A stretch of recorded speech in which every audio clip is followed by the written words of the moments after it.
Hi friends, welcome to Kausi recipes. இன்றைக்கி நம்ம இட்லி தோசைக்கு பாசிப்பருப்பு சாம்பார் தான் செய்ய போகிறோம். இப்போ பாசிப்பருப்பு சாம்பாருக்கு தேவையான பொருள் நம்ம பாசிப்பருப்பு என்ன பண்ணிக்கிறோம், பாசிப்பருப்பு நல்லா நமக்கு எவ்வளோ தேவையோ அவ்வளோ எடுத்துக்கலாம். எடுத்துகிட்டு நல்லா கழுவிக்கணும். நான் இது உடைச்ச பாசிப்பருப்புன்னு சொல்லுவாங்கள்ல, அது தோலோட பாதி தோலோட ரொம்ப தோல் இருக்காது, லைட்டாக தோல் இருக்கும். அந்த பாசிப்பருப்பு தான் நாங்கள் வாங்கி வச்சுக்குவோம்.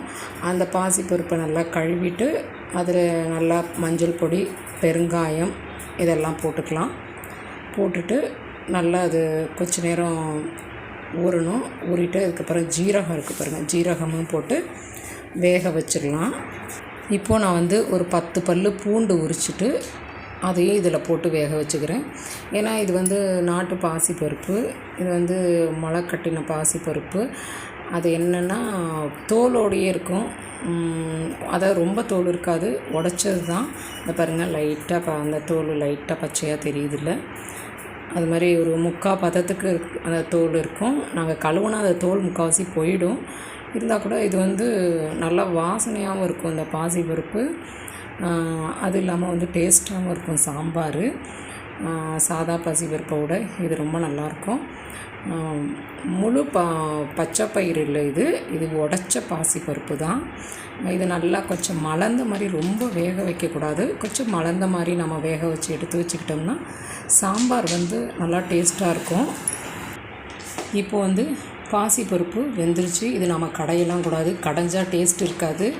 கடையாமையே நம்ம சும்மா இப்படி தேய்ச்சி விட்டோம்னாவே போதும் கரண்டியில். அதுக்கப்புறம் ஒரு கடாயில் நான் கொஞ்சமாக எண்ணெய் ஊற்றிருக்கிறேன். எண்ணெய் ஊற்றிட்டு கடுகு போட்டு தாளிச்சிக்கலாம். கடுகு நல்லா பொரியட்டும். நல்லா பொரிஞ்சதுக்கப்புறம் கொஞ்சம் ஜீரகம் போட்டுக்கலாம். வெந்தயம்லாம் போடக்கூடாது, இந்த இட்லி சாம்பாருக்கு வெந்தயம் போடக்கூடாது. இது சப்பாத்திக்கும் ரொம்ப நல்லாயிருக்கும். இப்போ வரமிளகா தான் நான் வச்சுருக்கேன். ஒரு 5-6 வரமிளகா இந்த மாதிரி கிள்ளி போட்டுக்கிறோம். காரத்துக்கு நான் மிளகா பொடியெல்லாம் போட மாட்டேன், இட்லி சாம்பாருங்கிறதுனால மிளகா பொடி போடக்கூடாது. நம்ம இந்த வரமிளகாவை இதில் போட்டுக்கலாம். போட்டுட்டு இதுவும் நல்லா வதங்கணும். வதங்கினதுக்கப்புறம் பெரிய வெங்காயம் நல்லா ஒரு 4 வெங்காயம் நறுக்கி வச்சுருக்கேன். தக்காளி, கருவேப்பிலை, கொத்தமல்லி. பெரிய வெங்காயம் தான் போடணும் இதுக்கு சாம்பாருக்கு. சின்ன வெங்காயத்தோட பெரிய வெங்காயம் நல்லாயிருக்கும். இப்போது பெரிய வெங்காயம் இருக்குல்ல, இந்த பெரிய வெங்காயத்தையும் நம்ம போட்டு இதில் நல்லா வதக்கிக்கலாம். நல்லா வதக்கணும். பெரிய வெங்காயம் நல்லா வதங்கினதுக்கப்புறம் ரொம்ப வதங்க வேணாம், ஏன்னா சாம்பாருங்கிறனால நம்ம போட்டு ரொம்ப வதக்கலாம் வேணாம். மசாலா குழம்பு அந்த மாதிரி செஞ்சால் தான் நம்ம ரொம்ப வதக்கணும்.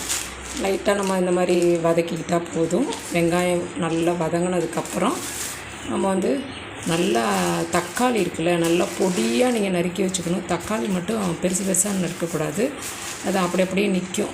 அதனால் இப்போ இதில் கடுகு, ஜீரகம், வெங்காயம், கருவேப்பிலை, கொத்தமல்லி போடணும். கொத்தமல்லி போட்டால் தான் நல்லா வாசனையாக இருக்கும் சாம்பார்.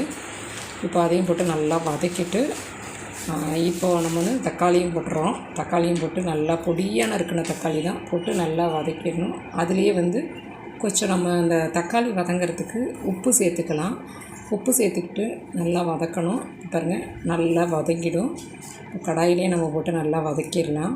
ஏன்னா நம்ம பச்சையாக வேக வச்சோம்னா சாம்பார் டேஸ்ட் இருக்காது. இந்த மாதிரி நம்ம வதக்கி போட்டோம்னா, நிறைய பேர் என்ன பண்ணுவாங்க, பருப்போடையே வேக வச்சுருவாங்க. நான் அப்படி வேக வைக்காமல் இது மாதிரி வெங்காயம், தக்காளியெல்லாம் வதக்கி விட்டு போட்டுட்டு இப்போ நல்லா வதங்கிடுச்சு. இப்போ நம்ம அந்த பருப்பு இருக்குல்ல, அதையும் இதில் எடுத்து கொட்டிடலாம். கொட்டிட்டு மிச்சத்தில் அந்த கடாயில் இருக்கிற தண்ணி, கொஞ்சோண்டு தண்ணி ஊற்றி அதையும் நம்ம இதில் ஊற்றிட்டு கொஞ்சம் நல்லா தண்ணியாகவே வச்சுக்கலாம். சாம்பார் ரொம்ப தண்ணியாகவும் இருக்கக்கூடாது, ரொம்ப கெட்டியாகவும் இருக்கக்கூடாது, மீடியமாக இருக்கணும். இப்போ பாருங்கள், நல்லா சாம்பார் மீடியமாக இருக்குது.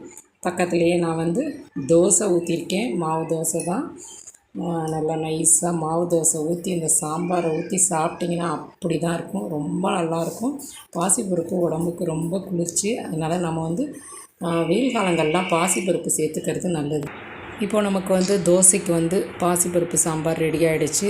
தோசையும் பக்கத்துலேயே ஊற்றிருக்கிறேன், அதுவும் ரெடி ஆகிடுச்சு.